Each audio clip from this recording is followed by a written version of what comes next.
এই মেঘলা দিনে একলা ঘরে থাকে না তো মন, কাছে যাব কবে পাবো ওগো তোমার নিমন্ত্রণ। Hello everyone, good morning, welcome to সঞ্চিতার ডেইলি লাইফস্টাইল ব্লগ। আর আমি সঞ্চিতা চলে এসেছি একটা নতুন ব্লগ নিয়ে। দেখতেই পাচ্ছ আষাঢ় মাস শেষ হয়ে শ্রাবণ পড়েই গেছে, আর বৃষ্টি তো প্রায় প্রতিদিনই লেগে আছে, একদিন দুদিন ছাড়া ছাড়া। আর দেখো ঝিরিঝিরি বৃষ্টি পড়ছে, আর আমার মনটাও বেশ ভরে গেছে। আর চলে এলাম খাবার খেতে। আর আজকে সকালের খাবার হচ্ছে এই যে দই, মিষ্টি দই, সাথে আছে চিড়ে মুরগি। তো এইটাই আজকে আমার সকালের ব্রেকফাস্ট, আর আমার এটা খেতে ভীষণই ভালো লাগে। তো চলো আমি ব্রেকফাস্টটা সেরে নিই।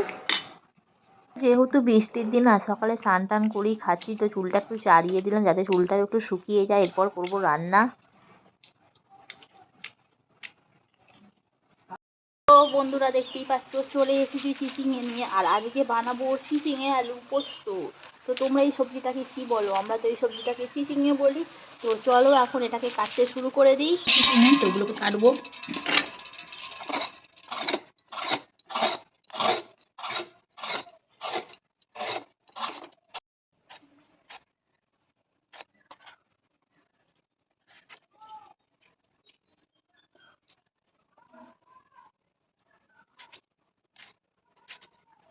আর চিচিঙ্গাগুলো যেহেতু বেশ পরিমাণটা অনেক, আর কাটতে প্রচণ্ড দেরি হয়, তো আমি একটু ধীরে ধীরে করে করছি, কারণ যেহেতু দেরিও হয়ে গেছে আর তাড়াতাড়ি তরকারিটা আমার হয়েও যাবে।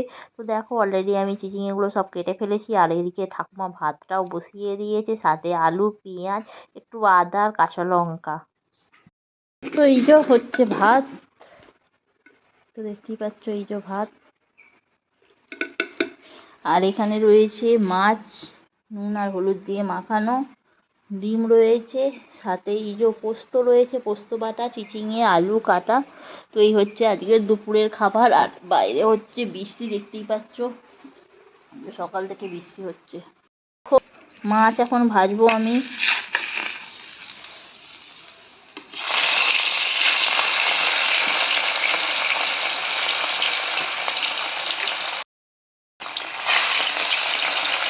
দিয়ে দিয়েছি কড়ার মধ্যে মাছটা, হবে মাছের ঝাল।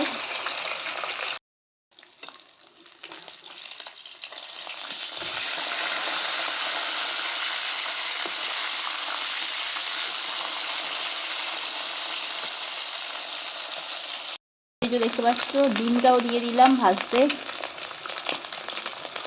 তো দেখো মাছটা ভাজা হয়ে গেছে আমার।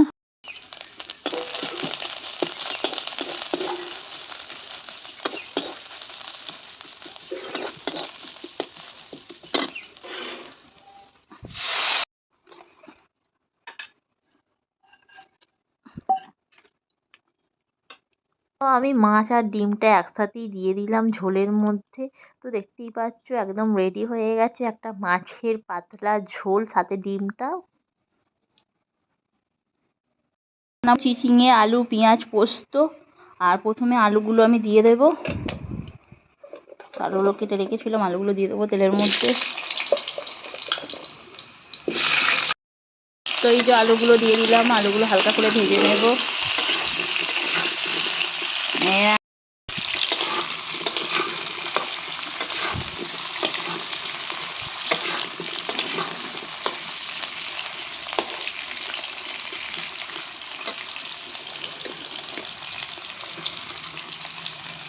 পোস্ত এর মধ্যে একটু সামান্য আদা দিয়ে দিলাম।